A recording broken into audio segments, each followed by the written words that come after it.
What's up, guys? Welcome back to another episode of Joe Culpepper Outdoors. I'm Joe Culpepper, and today this is going to be a real short one.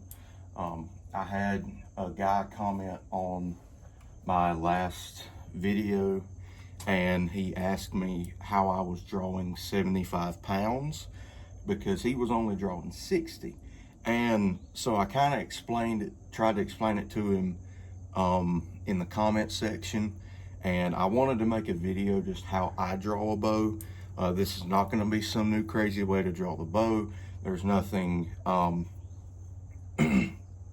nothing new and unique and revolutionary about the way I draw my bow.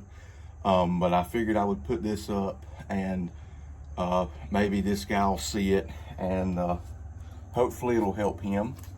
And who knows, maybe it'll help some of you guys.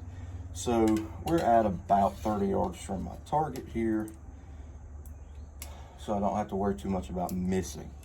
But the way I draw my bow is I come up, try to keep this shoulder low, and then I just pull back.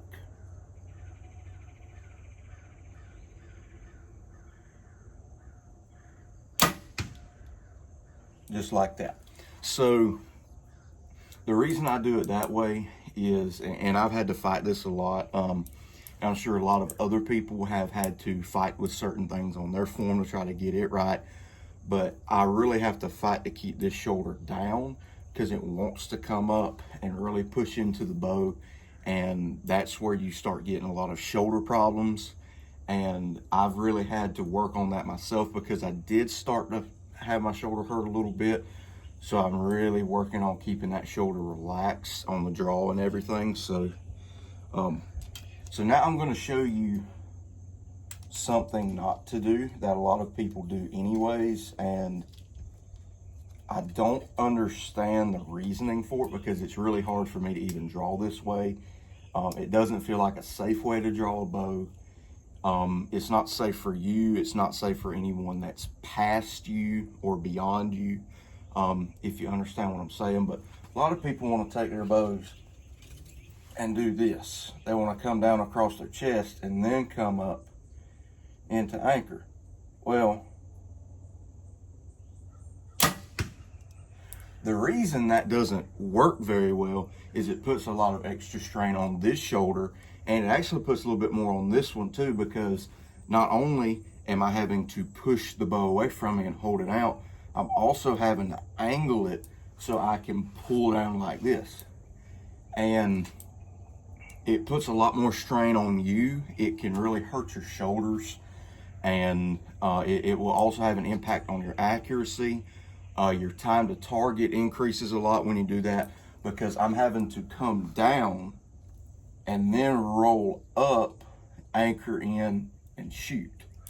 Whereas if I just take and come straight back like this, then as soon as the bow gets in full draw, my hand's on my face, I'm finding my anchor points. The moment I get my bow back, I'm finding my anchor points, locking in, boom, shot breaks.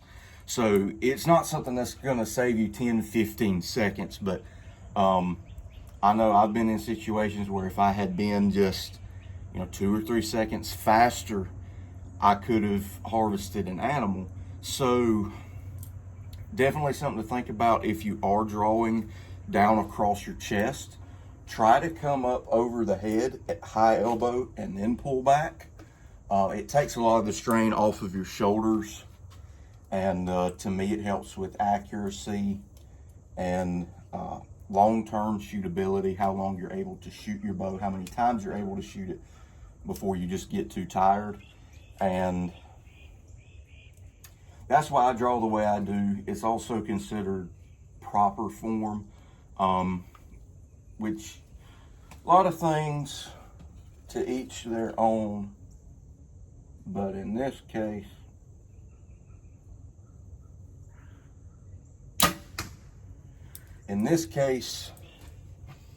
that is a blanket statement, and it needs to remain that way because we don't want to see anyone getting hurt out here because they're shooting their bow. I know a guy that's just had shoulder surgery a year or two ago, and he's only 1 or 2 years older than me. So it's something to think about. Just because you might be young does not make you immune to shoulder problems and other types of problems. Just so no one can say that I'm cheating, here's the mods. You can see, I think that's where that is. Right here, you can see where it says 75 pounds. You can see the limbs are maxed out. This is not a 70-pound bow. This is a 75-pound bow. We checked it on one of the little hand scales. It's actually pulling right at 74.1 pounds, I think is what it's pulling. But even at that, I've told people before, and I'll say this too, if your form is bad drawing 70 pounds, drop down to 65, drop down to 60, get your form right, and then crank your poundage up, because the worst thing you'll do for yourself is shoot more poundage than you need to. And I've seen kids, go to shoot their bow and they're just fighting it to get it back. And I wonder how their bow shop, one, would let them do that, and two, how their parents would let them do that. To me, that's not helping the kid any. That's really hurting him. But if all you can shoot is 40 pounds, get some good cut-on contacts, get some good arrows that fly straight, keep your shots in about 20 yards. Might could stretch it to 30 depending on the situation, but keep your shots inside of 20 if you can, and you'll have no issues taking deer. If you're drawing 50, 60 pounds, and that's all you can do, there's no issue with that in my mind. Keep doing what you're doing as long as you're shooting good. And just always remember, if you're only able to, if you can't draw the 70 pounds that most guys do, just remember, most guys that draw 70 pounds don't need to be drawing 70 pounds because they can't handle it.